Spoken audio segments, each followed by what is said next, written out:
Trill, you're dropping on my big board as we speak.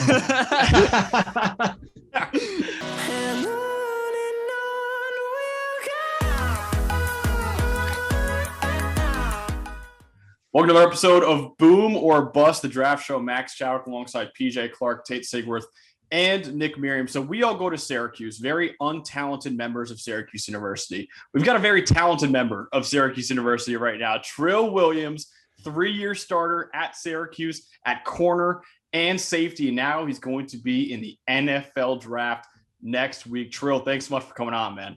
No, thank you for having me. Of course. So first off, let's start from the beginning. What made you decide on Syracuse going through your recruiting process? Well, the thing that made me push towards Syracuse was, my mom's not a big traveler. So, I'm from New York. So that drive from, Yonkers to Syracuse is, 4 hours. So, I wanted her to come to, my home game. So, that played a factor in it. And they got one of the best communication programs. And that's what I, majored in. And, that's what I want to do, after football. Coach Baber's just a cool guy. He came to my house for, the visits, and, Coach Monroe was my area recruiter. I just, like those two guys, and, felt like, they would get me to this level that I'm at now. So you mentioned you're a New York guy. You're from Yonkers. You went to Archbishop STEPINAC for high school. I got to ask you, I went to St. Anthony's. Your performance in the 2017 Catholic high school final. I was at that game. We're a year older than you. I was at that game. I was home for break at Thanksgiving. The most impressive performance I've ever seen on a football field. 4 touchdowns in that game. What do you remember from that? I would be remiss if I didn't ask you. I had to get that question in for you. Oh, man. I remember it was raining that day. It was pouring. Absolutely pouring. Man. That's such a throwback right there. It feels like yesterday, but it felt so long ago. But it was cool experience because St. Anthony's has always been one of those teams that is always neck and neck with us, and so is Iona Prep. We always have close games, but I put the game away quick. I think after the second quarter, it was pretty much over with. Yeah, that was over early. I mean, I got to tell you, man, that was crazy. I will never forget it. You were all over the place. I had to get that question in for you. Good game. So Trill, Syracuse, obviously you get to play in the Carrier Dome, the stadium, whatever we're calling it now. A lot of history there, a lot of great games. Obviously you're a part of the team that beat Clemson, which is historic. You had the Wake play in overtime, which was ridiculous. What are some memories you have from playing in the Carrier Dome? I say my first home game, we played Wagner, and Sean Riley on the punt block, he blocked the kick, and I was able to locate the ball, catch it, and score. And that was, my first touchdown and my first game in the Carrier Dome. So that was, a pretty good memory. My family was in the crowd, so I think that's one of my best memories there. It was loud, so that's a memory that I always have. So when people ask me what's your favorite play, I will always say that one over the strip play and all the other plays I made. So you're playing in a secondary with Cisco and Ifeatu and Melifonwu, who are both also going into the NFL draft this year. What's it like kind of going through this process of prep for the draft and going through all the training and stuff you have to do for testing, and having 2 other guys who play not maybe the same exact position, but similar positions, and being able to kind of just work with them towards the NFL? For me, it's a really crazy situation because, not a lot of people can say, they have 2 of their best friends, in the draft with them, and, as, high of a picks that they are as well. So it's kind of like a surreal situation there. Like I said, not a lot of people can say that, but the process, it's pretty much like preparing for college again, talking to different teams and the workouts. The only thing that's different is, I can't pick where I want to go. So it's a pretty much a waiting game. So you played in the ACC at Syracuse, faced a lot of good teams, played Notre Dame a couple of times, Clemson, obviously. If you were to pick one guy you matched up against, one wide receiver, or even a running back, anybody, who's the best player you were manned up against? Oh, man, that's a tough one. I definitely have to go. I'm gonna give 2 people. I'm gonna give 2 from my freshman year and then most recent. So my freshman year, when we played against Clemson, I had to guard Winfro. He his route running is just crazy. Like he's a real technician when he's on the field. You know, he's not as fast, but when he runs his routes, he's pretty fast. So, you know, and he just, you know, came off that season where, you know, they won and you know, he got his offer and pretty much he just tried to go out there and ball, but you know, I was able to hold him to 0 catches. So hey, that was a pretty good day for me. And I say most recent, Daz Newsome. Mhm.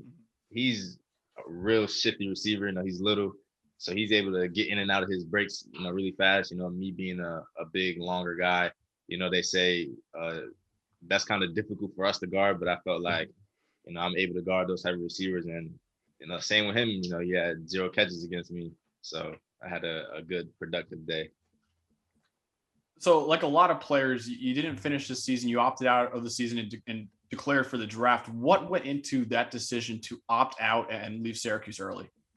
Pretty much, it was really due to injury for me. I was playing the entire season, those 5 games with a torn ligament in my ankle. You know, at first, they didn't know that it was torn. I ended up having to get a second opinion. They told me it was torn, so that, you know, ended my season short. I had to get surgery.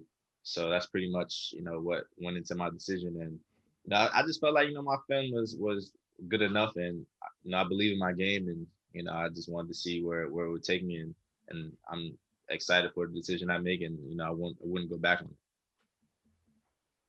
So since the season end, what exactly have you been up to in terms of training, getting ready for the pro day, getting ready for the draft, and in terms of rehab for the injuries you just discussed?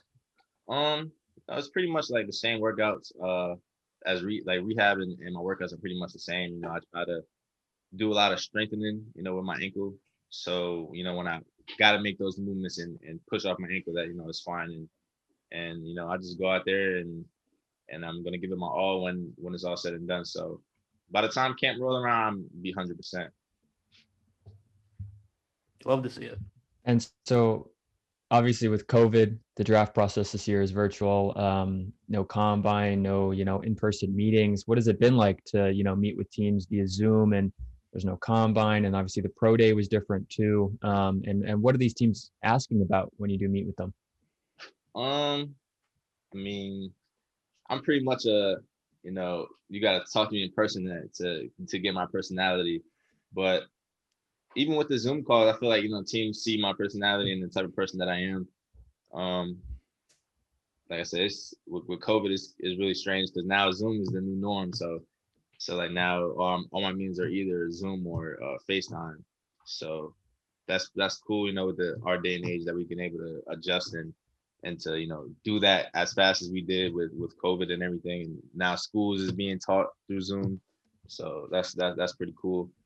But you know, they just talk about, you know, normal things, you know, my background and, you know, how it was for me growing up, you know, the decisions I made leading up to Syracuse and why I chose Syracuse. And, you know, they just want to see how smart I am football wise. So that's pretty much the gist of, you know, the conversations that I have.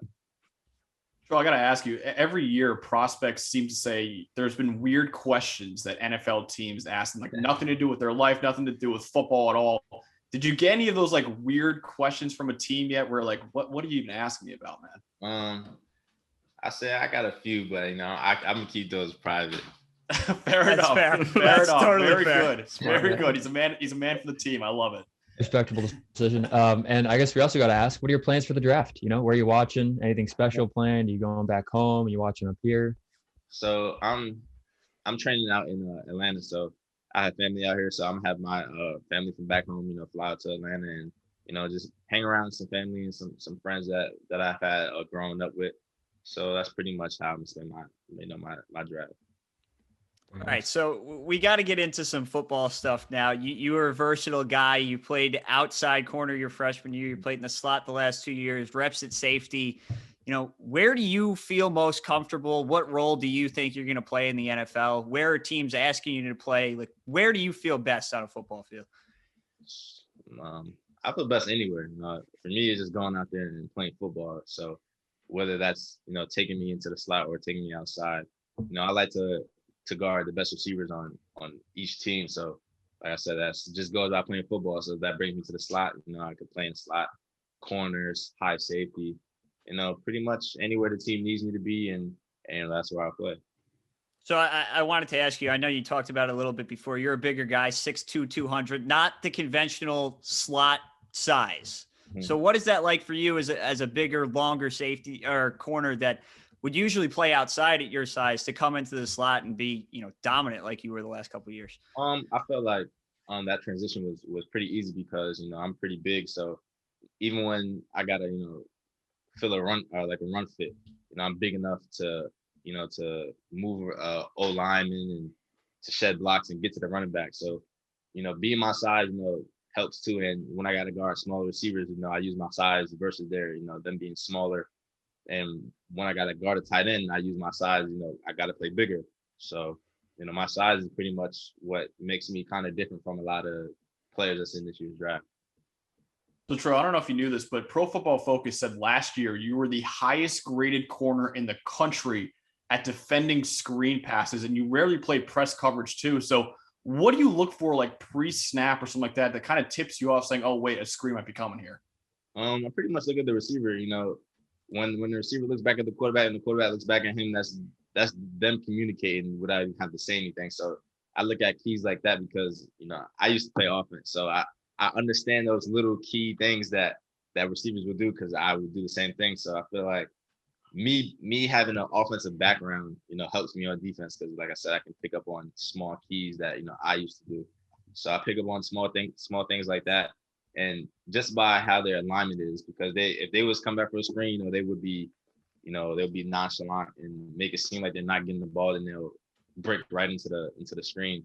So like I said, I just look at small details like that and physical. So I'm able to get around the block, throw a receiver to the ground and make a tackle. So you've been playing football for a while. You probably know a lot about it, but you're still in a learning process. You're going to the NFL. There's a lot you need to learn just to make that transition even. And often we see younger players model their games after others because if they have a player they admire or think their skill set is similar to, it can help them watch that player and kind of, tool around with their game and use that to improve. Is there a player for you that you look at and try to kind of improve your game based off their play? So I'm gonna reverse this question back to you real quick. So when you see me play, who do you see when you play? Yeah, and I'll give you my answer to who I do. I like this. I love it. It's a communication coming out here, Trill. I love this. Who's like a versatile slot and outside corner, right? Putting us on the spot here. Or it could be two players and you can mash them into my Yeah, I mean, there's not a lot of 6'2" slot corners. That's the problem. Is that and you defend the run better than most corners too, I would say too. So like Richard Sherman defends the run better than anyone, I would say. And in that corner. He's big too. He's big. Yeah, there you go. So I'm a Washington fan, and I think you might be better than this guy already. But so Fabian Moreau is a bigger guy who played outside corner coming in, had some injuries that hurt his draft stock coming into the league. He ended up playing a lot of slot and outside for us. It was kind of a toolsy, just put him wherever if we have an injury and plug him in. And he was pretty solid with doing both. But he's a more bigger physical type guy who could kind of match up against those bigger receivers. And as you've talked about, guys who can kind of cut and run those more intricate routes. I think your game at least is similar to his, but you could probably have a higher ceiling than he does, honestly. And Richard Sherman, Trill. Richard Sherman for me. Good comp. For me, I typically model my game after Jamal Adams and Tyrann Mathieu. So those two guys, I watch both of their films, and I feel like I take traits from both of those guys. I'm a ball hawk. I'm always around the ball like Tyrann Mathieu, and I can come down and hit, running back, tight end, just as hard as Jamal Adams, at my side. So those two guys, I feel like fit me the most. I would throw Jalen Ramsey in there, at corner because he's a corner, so I got to throw a corner in there. So I feel like his aggression at corner and his will to win. Each rep, I feel like that's myself as well. These are all good guys to try and be. Yeah. I gotta say, I think I might like your coverage ability more than Jamal Adams is off the bat here, but that's a Jet fan right there. That's a Jet fan talking. I do want to ask you though, we brought up Richard Sherman, who's, a predominantly zone guy. Syracuse, especially in the slot, you were playing man coverage on guys. Where do you feel more comfortable, pressing right up at the line of scrimmage or in a zone scheme? I feel like playing press like I said, I'm a bigger guy. My arms are really long, so I'm able to get hands on receivers and with speed and slow them down. I feel like if you got guard a guy that's really fast and you have long arms, that's a takeaway right there because you can slow him down and he has to stop and start again, and that's hard for timing with the quarterback. So being able to press and pressing tight ends, they're physical, so you got to play finesse game with them. So I like playing man and I like playing press, but even with zone, depending on the team, and what they like to run, zone is pretty good because now I can show I'm pressing and zone up and then jump the route. So it's a win-win situation with both, but I lean towards man the most impressed. If you had to sell an NFL GM on drafting you with one play or even I guess maybe one trait of yourself as a player, which play or trait would you point to and why? Well, first I would ask him, how many touchdowns have you seen me give up? It's a good question. It's a fair question. Very good question. You probably scored more than you let up. And in 3 years, right? You get to, I'll let you round it up with all 3 years. How many touchdowns I've given up? Being able to play the corner, the slot, and high safety. How many touchdowns did I give up playing different positions that aren't where I'm usually comfortable at, but I'm able to step into those roles and and play at a high level. And I say, being at Syracuse for those 3 years, I've given up probably 3 touchdowns, which I'm sold. All 3 of those selling point. Giving 3 touchdowns, and if you look on film, a lot of receivers never ran away from me. I feel like my speed is another big part of my game. Like smaller slots, like that, like a Daz Newsome, they didn't run away from me. Like a bigger tight end, they didn't get away from me. They didn't out physical me. So that alone right there, and me being physical and able to guard somebody and then bump into the box and become a run stopper. So being versatile right there is just solidifies me higher than I feel like a lot of players that's in this year's draft.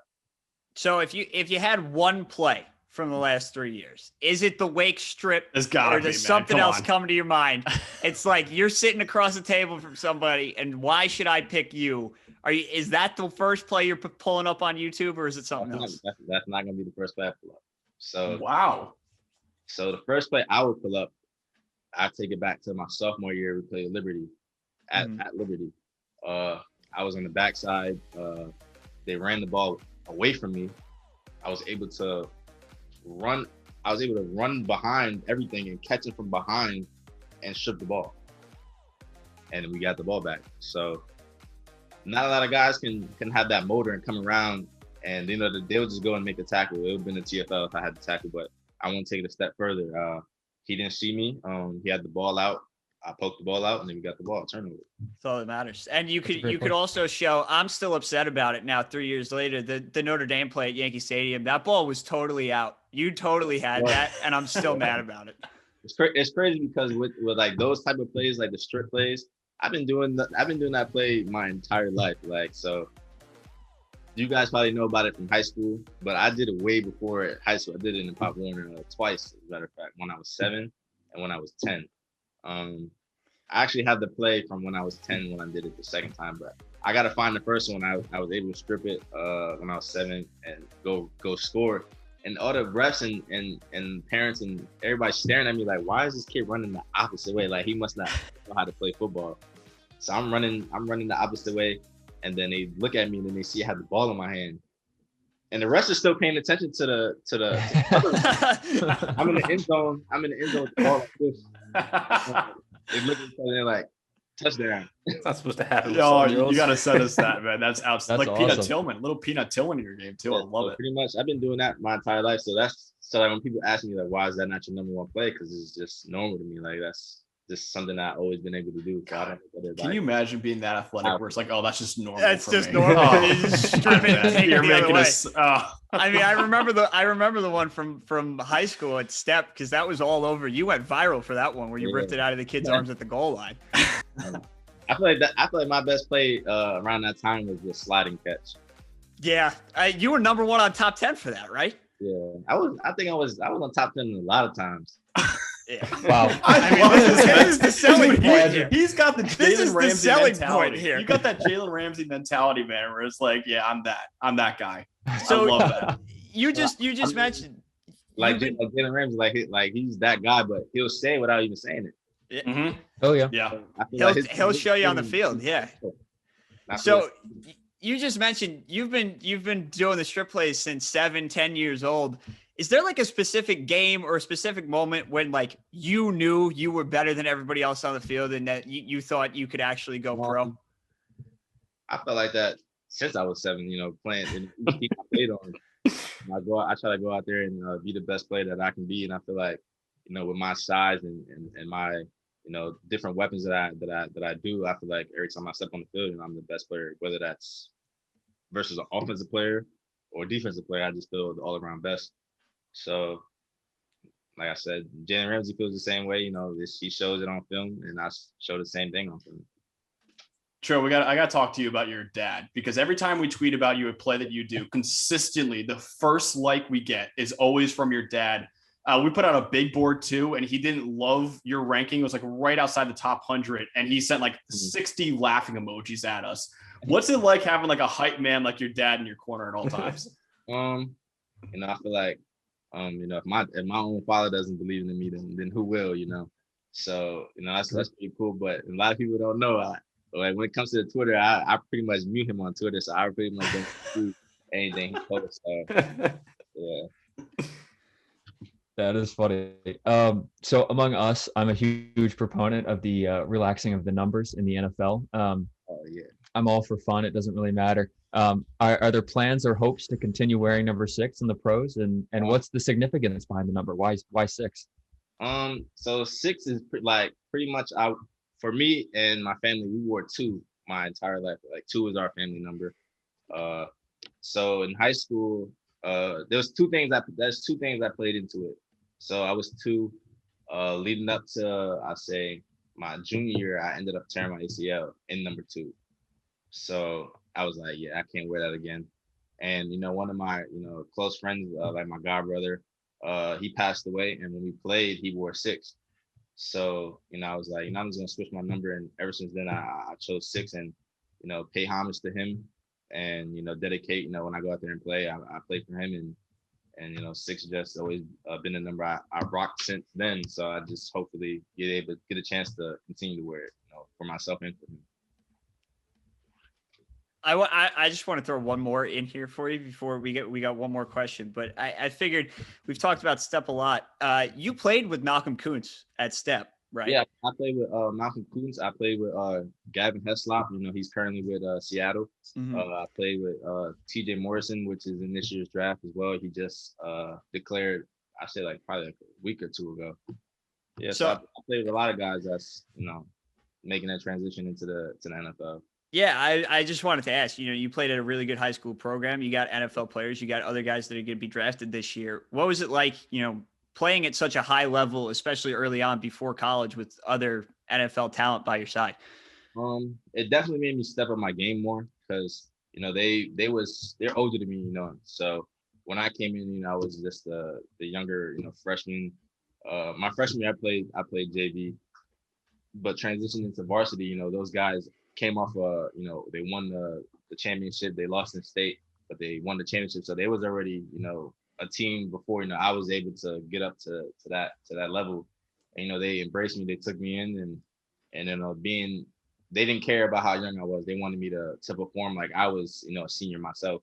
So they always pushed me, every day in practice and wanted me to be the best me. So, I got to give my respects to those guys. All right, and then we got to ask, we're Syracuse guys. You mentioned him at the start of this. What's your best Dino Babers story? I mean, everybody loves him. He's got the speeches. You got to give us something. There's so many. That's a good thing. I feel like the best version of Dino that we see is always after a game where they have us, rated to lose. They'd be like, oh, I see Syracuse losing by like 21 points, 30 points. And then we go out there and win, and then we get back in the locker room. And, he's the one with the most energy, and that's the most exciting to see. and he does the whose house, our house, that he Mhm. does that thing. But the way he sets it up is always different. Like you won't know it's coming. Those right there are like the best, stories and memories that I have of him. So Trill, I got to ask you. So you did your pro day recently. Obviously, terrific times for you. So we're doing our own sort of combine / pro day. So looking at us as like normal humans, not future NFL players, what should our 40 times be?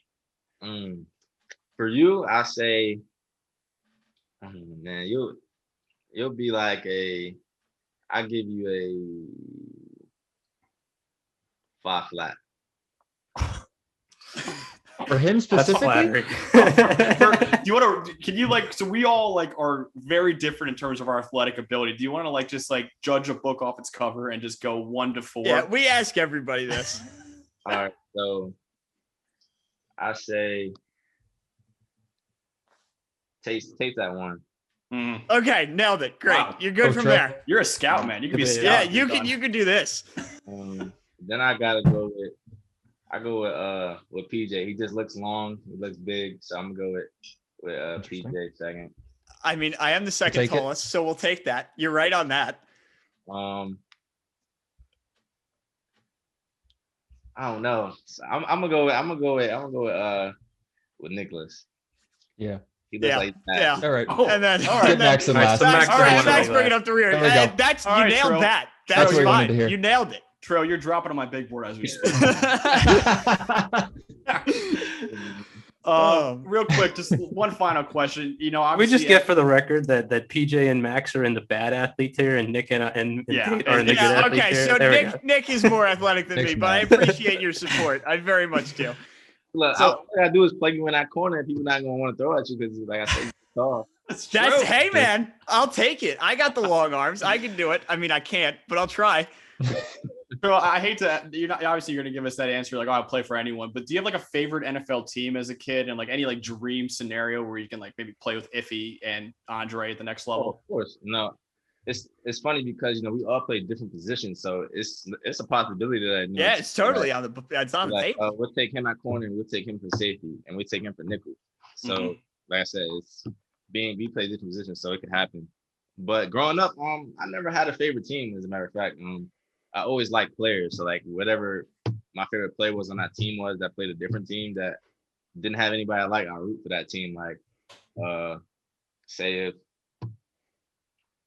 the Giants were to play Miami and Odell was on the Giants at the time, I would just root for the Giants because Odell was on the Giants. So that's pretty much like, or Cam Newton, for example, when he played for Carolina. I just root Oh for yeah, I love that. Carolina, Cam Newton's my yeah. favorite player too, so I'm in on that. Trill, one last thing, man. Has it like sunk in the next time you put on the helmet will be in the NFL? It still hasn't hit me yet, but it's slowly hitting me because the days are going by so slow. Mm-hmm. Like 2:00, it feels like for me like it's like 2:00 for about 3 hours. I look at my phone and it's 2:00. I look at it 30 minutes later, it's like 2:10. I'm like, oh, but yeah. So I'm just waiting for my name to be called, and I feel like once my name is called and I see it on TV, then it hit me for real.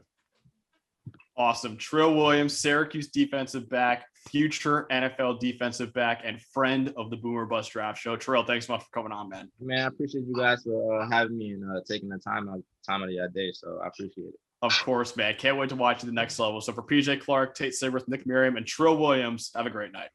You too.